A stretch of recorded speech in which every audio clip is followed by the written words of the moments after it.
Hello everyone, आज है 17 अक्टूबर और आज इस वीडियो में हम बात करने जा रहे हैं ओला इलेक्ट्रिक के बारे में। उसके अलावा एक और कंपनी के बारे में भी हम बात करने वाले हैं वीडियो में। लेकिन उससे पहले अगर आपने अभी तक चैनल को सब्सक्राइब नहीं किया है तो प्लीज़ अभी इसे सब्सक्राइब कर लीजिए, क्योंकि आगे भी बहुत सारे वीडियोज़ हैं जो आपको काफ़ी ज़्यादा हेल्प करेंगे। तो 88 रुपये का शेयर है, 1% का फॉल आया है यहाँ पर। अगर एक महीने का ग्राफ देखोगे तो 25% का फॉल है, लगातार गिरा है।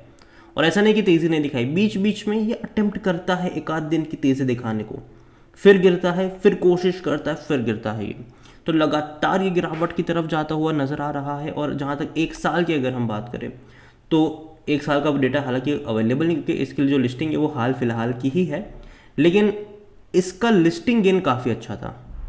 आईपीओ प्राइस 76 का था, बेहतरीन तेज़ी दिखाई थी इसने, ठीक है।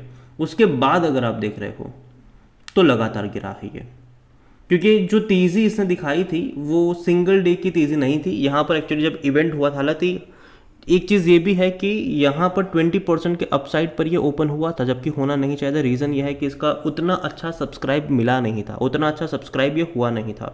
लेकिन फिर भी तेज़ी पर ये खुला था। और उसके बाद जब संकल्प 2025 इवेंट इन्होंने लॉन्च करी तो उस टाइम पर यहाँ पर एक बड़ी तेज़ी आई जब इन्होंने बाइक लॉन्च करी थी, मतलब बाइक अपनी रिवील करी थी, एक बड़ी तेज़ी आई। लेकिन उसके बाद लगातार गिर रहा है ये।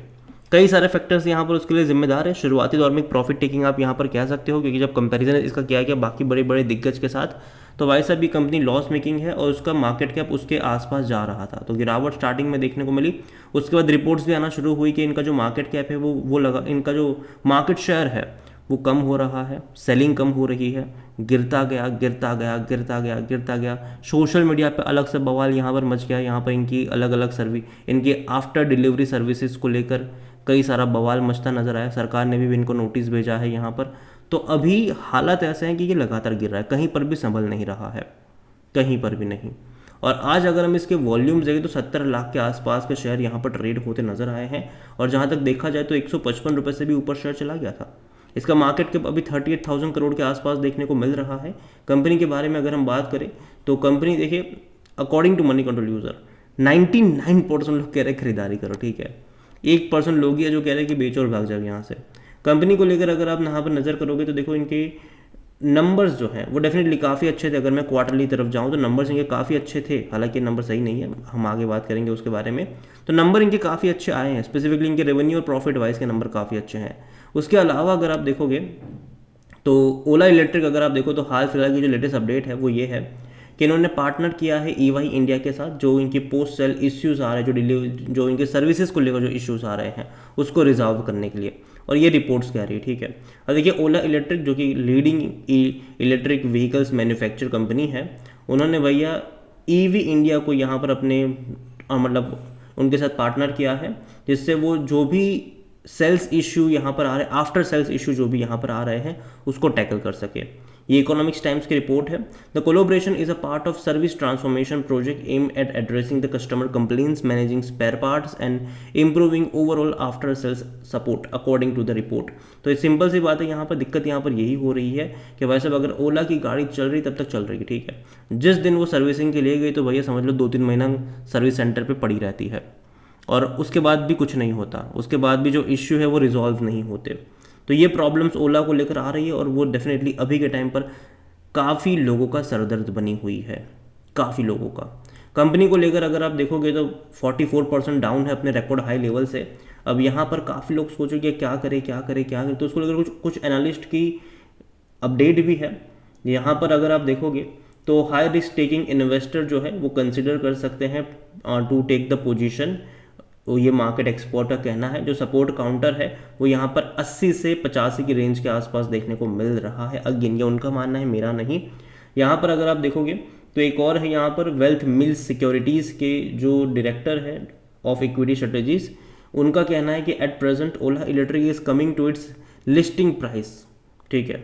लंबे गिरावट के बाद अपने लिस्टिंग प्राइस के आसपास आ रहा है। There has been outreach in social media for the last few weeks and the stock witnessed a profit booking.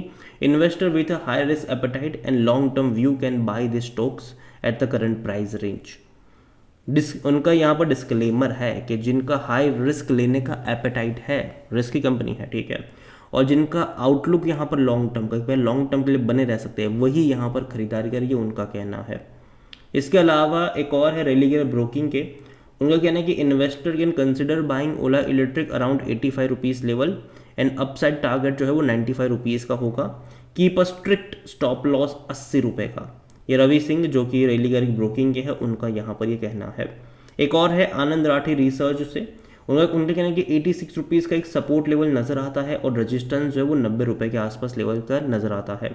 अगर 90 रुपये का लेवल ये डिसाइसिवली ब्रेक करता है, तोड़ता है, तो 105 रुपये तक के अपसाइड्स आपको यहाँ पर देखने को मिल सकते हैं। उनका मानना है कि ये 80 से 110 रुपये की रेंज में आपको अटकता नजर आ सकता है आने वाले मतलब शॉर्ट टर्म के लिए, इस रेंज के आसपास आपको देखने को मिल सकता है। AR रामचंद्रन जो है उनका भी यहाँ पर ये कहना है कि ओला इलेक्ट्रिक स्टॉक जो है वो भैया बेरिश चार्ट है उनका, एंड स्ट्रॉन्ग रेजिस्टेंस है 100 रुपीज़ के आसपास, और डेली क्लोज बिलो सपोर्ट 86। अगर 86 रुपीज़ के नीचे अगर जाता है ये, तो नीचे 76 मतलब 6 रुपीज़ तक के भी लेवल आपको देखने को मिल सकते हैं यहाँ पर। तो ये कुछ एनालिस्ट है ब्रोक, उनका यहाँ पर ये कहना ज़रूर है इस कंपनी को लेकर। और ओला इलेक्ट्रिक अगर आप देखोगे तो 80% एनालिस्ट कहते हैं खरीदारी करो। फाइनेंशियल्स अगर आप देखेंगे इसमें तो जैसे कि मैंने कहा कि इनके रेवेन्यू में लगातार तेज़ी है, और जाहिर सी बात है कंपनी ने पिछले कुछ टाइम में काफ़ी बड़ी रेवेन्यू मतलब काफ़ी सारा सेल करा भी था, और सिर्फ ये इसी कंपनी को का मतलब बात नहीं है। अगर आप एथर का देखोगे, अगर आप बजाज का ईवी वर्जन देखोगे, अगर आप टीवीएस का ईवी का पोर्टफोलियो देखोगे, तो वहाँ पर भी आपको इनके रेवेन्यू में, उनके रेवेन्यू में तेज़ी देखने को मिलेगी ऐसी ही। लेकिन कंपनी प्रॉफिटेबल नहीं है, ठीक है, नहीं है प्रॉफिटेबल कंपनी, और पाथ टू प्रॉफिटेबिलिटी अभी भी दूर दूर तक नज़र नहीं आ रही है। रीज़न ये है कि चलो अभी तो गवर्नमेंट से इनको सब्सिडी मिल रही है, हालांकि पहले बहुत ज़्यादा मिलती थी, अभी कम मिल रही है, लेकिन फिर भी मिल रही है। आने वाले टाइम में गवर्नमेंट सब्सिडी अगर बंद कर देगी तो अगर ये प्रॉफिटेबल होने वाले होंगे तो भी नहीं होंगे। दूसरी बात यहाँ पर यह है कि इनका जो प्रॉफिटेबल होने का सपना था वो इस चीज़ पर डिपेंड कर रहा था कि ये बड़ी गीगा फैक्ट्री लगाएंगे, मास प्रोडक्शन करेंगे, मार्जिन कंट्रोल में आ जाएंगे इनके। लेकिन भैया दिक्कत यह है कि अब गाड़ी बिकेगी ही नहीं, तो मास प्रोडक्शन करके कर भी क्या लोगे आप, ठीक है। इनको गाड़ी बेचने के लिए प्राइस गिराने पड़ रहे हैं अभी के टाइम पर। आपने दिवाली सेल देखा था 50,000 रुपये में ईवी स्कूटर, अभी भी चल रहा है, ठीक है। तो ये है कि इनको मास प्रोडक्शन तब करेंगे ना जब इनका प्राइस कंट्रोल में होगा, इनको प्राइस कम करने पड़ रहे हैं यहाँ पर। और जहाँ तक शेयर होल्डिंग के बारे में देखें तो प्रमोटर की होल्डिंग 36.78% है, 5.19% म्यूचुअल फंड के पास है, 1.66% डोमेस्टिक के पास है, 7.64 एफआईएस के पास है। और अगेन ये लिस्टिंग के टाइम का शेयर होल्डिंग पैटर्न है, जिसमें जो रिटेल इन्वेस्टर उनके पास 4.45% का स्टेक था और अदर पार्टीज 44.28। और मैं दावे के साथ कह सकता हूँ कि जब आप कुछ महीनों बाद शेयर होल्डिंग पैटर्न देखोगे तो जो रिटेल इन्वेस्टर कम होल्डिंग पे है, मतलब कम भी नहीं लेकिन फिर भी 4.45 है, वो आपको 10% पे नज़र आएंगे, और जो बड़े बड़े लोग हैं वो प्रॉफिट टेकिंग करते नजर आएंगे आपको यहाँ पर। तो ये दिक्कत यहाँ पर ज़रूर रहने वाली है। और ओवरऑल मैं ओला को लेकर इतना ही कहूँगी, देखो यार यहाँ पर मैं अभी भी IPO प्राइस का वेट करना ज़्यादा पसंद करूँगा, वहाँ पर अगर जाएगा तो ठीक है, नहीं तो भैया कोई दिक्कत नहीं है, बाजार में और भी अच्छे शेयर्स हैं। यहाँ पर देखो कंपनी मतलब मेरे हिसाब से लगातार अगर आप ग्राफ देखोगे तो नीचे की तरफ जा रहा है, अगर अटेम्प्ट भी हुआ है तो गिरा है ये। तो यहाँ पर मैं 1-2 दिन की तेज़ी पे भरोसा नहीं करूँगा, मैं वेट करना ज़्यादा यहाँ पर पसंद करूँगा, ये मेरा मानना है, बाकी मर्जी आपकी है। एक और कंपनी है, वो है भैया मार्केट का हाथी रिलायंस इंडस्ट्रीज़, 2,723 रुपये का शेयर है। रिजल्ट आने के बाद यहाँ पर अगर आप देखोगे तो गिरावट देखने को मिली थी, रिजल्ट्स आने के बाद गिरावट आई थी, लेकिन पिछले 2 दिनों से धीरे धीरे बढ़ रहा है, वो भी बहुत छोटी, एक दिन 1% की तेज़ी वाली यहाँ पर। और इसके भैया बोनस मिलने वाला है बहुत जल्दी, उसको लेकर भी कंफर्मेशन आ चुका है कंपनी का। तो यहाँ पर एक शेयर यहाँ पर फ्री मिलने वाला है रिलायंस में। अगेन बोनस कभी भी फ्री नहीं होता है, उस तरीके से प्राइस जो है वो एडजस्ट हो जाता है, ठीक है, बोनस कभी भी फ्री नहीं होता है। यहाँ पर अगर आप देखोगे रिलायंस इंडस्ट्रीज़ को लेकर, तो रिलायंस इंडस्ट्रीज़ की जो बोनस की फिक्स डेट है वो 28 अक्टूबर रखी गई है। मतलब जिस किसी के पास 28 अक्टूबर से पहले रिलायंस इंडस्ट्रीज़ के शेयर होंगे वो बोनस के लिए एलिजिबल होगा यहाँ पर। इसका मतलब ये है कि भाई साहब देखिए, मान लीजिए कि 27 अक्टूबर तक शेयर जो है वो मानिए कि 2,600 पे ट्रेड कर रहा है और आपने खरीदारी करी हुई है और आपको लगता है कि आपको डबल शेयर मिल जाएगा, डेफिनेटली मिल जाएगा। अगर आपके इतने 100 शेयर खरीदे हैं वो 200 हो जाएंगे, लेकिन जो शेयर प्राइस 2,600 का था वो अगले दिन आपको 1,300 पे नज़र आ जाएगा। तो वो भी होता है, प्राइस उस तरीके से एडजस्ट हो जाता है, तो उस चीज़ के बारे में ध्यान रखिएगा। बोनस का मतलब फ्री नहीं होता है। इससे पहले भी कंपनी बोनस दे चुकी है 1980 में, 1983 में, 1997 में, 2009 में, 2017 में। इससे पहले भी कंपनी बोनस दे चुकी है और अब दोबारा से यहाँ पर बोनस देखने को मिला है। और सिर्फ बोनस ही नहीं, यहाँ पर अगर आप देखो कि कंपनी जो है वो, आप देखिए यहाँ पर इन 2009 अनाउंसमेंट बोनस शेयर का जो था वो 1:1 का था, मतलब अलग अलग रेशियोज यहाँ पर थे, ठीक है, उन टाइम में। लेकिन हाँ, बोनस इसने दिए हुए हैं।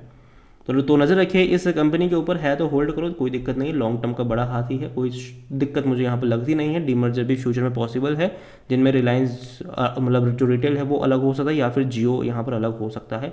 टाइम लगेगा लेकिन ये पॉसिबल है। इसके अलावा क्वार्टरली रिजल्ट्स कि भैया बारिश हो रही है और आज का दिन इंपॉर्टेंट है क्योंकि आज बड़ी कंपनियों के रिजल्ट्स आने वाले हैं। इन्फोसिस के, विप्रो के, एक्सिस बैंक के, इवन पॉलीकैब से लेकर आप अगर देखो तो central bank of India, Indian overseas bank, Tata chemical, Tundla platform, बहुत सारी कंपनी के आज रिजल्ट्स आने वाले हैं। और जैसे ही रिजल्ट्स आएंगे मैं उसके ऊपर भी बात करूंगा। तो चैनल को सब्सक्राइब करना भूलिएगा नहीं, बेल आइकन को प्रेस कर लीजिएगा। वीडियो को यहीं पे एंड करता हूँ। पसंद आया हो तो लाइक करो, शेयर करो। चैनल वगैरह पहली बार है तो प्लीज़ सब्सक्राइब करें। और कौन सी कंपनी में आप इन्वेस्ट करके बैठे हो या फिर कौन सी कंपनी के रिजल्ट्स का वेट करें वो भी आप मुझे कमेंट में लिख के बता सकते हैं। Thank you.